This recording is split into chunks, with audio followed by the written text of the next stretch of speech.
Morning guys, આજના નવા બ્લોગમાં તમારું સ્વાગત છે। તો કેમ છો બધા? મજામાં જ હશો ને? હું તો બહુ મજામાં છું। જો સવારમાં ઉઠીને બધા કામ પૂરા કર્યા ને અત્યારે કિશોન પરી ઉઠી ગયા છે। તો એ લોકો માટે છે ને મેં રાતની ઇડલી હતી ને એનું કટિંગ કરીને ઢોકળાની જેમ વઘારી નાખીને જોડે થોડા મુઠિયા પણ વઘારી નાખ્યા।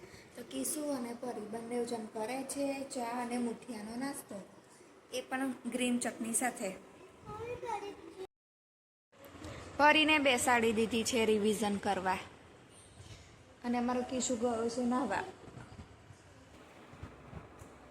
તમારે પરીને છે ને 2 દિવસથી રોજનું એવું થઈ જાય કે 10 સવા 10 થાય ને ભૂખ લાગે જવાના સમયે, તો 9:30ની બૂમો પાડું છું, કંઈક ખાઈ લો, નાસ્તો કરી લો, નહીં સાંભળતા ને હવે મેં એવું કીધું ને ચાલો ટાઈમ થઈ ગયો છું, અત્યારે ખાય છે આલુ સેવ।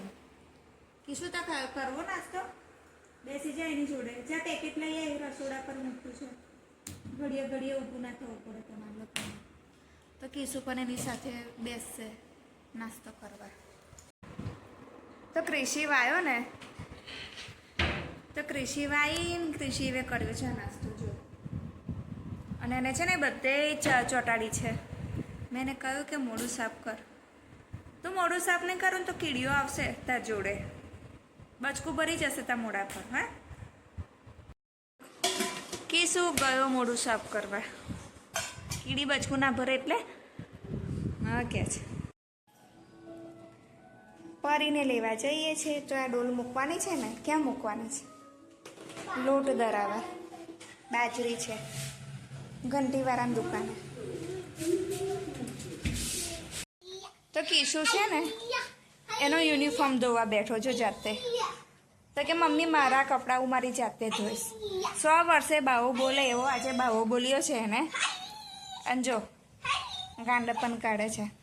છે ને હું પરીને ગણિતના પેપરની પ્રિન્ટ કઢાવીને લાવી હતી, તો એને સોલ્વ કરાવું છું। થોડુંક એના પપ્પાએ સોલ્વ કરાવ્યું, હવે પછી હું ફ્રી થઈ ગઈ તો પછી હું સોલ્વ કરાવું છું। જો પરી સોલ્વ કરે છે પેપર, ખરેખર ગણિત બહુ જ ભારે છે, એમાં ખાલી વર્ગીકરણ જ છે, સમીકરણ છે, પણ ઉકેલવાની મેથડ જ આખી અલગ છે કે છોકરાઓને કેવી રીતે માઇન્ડમાં બેસાડવું।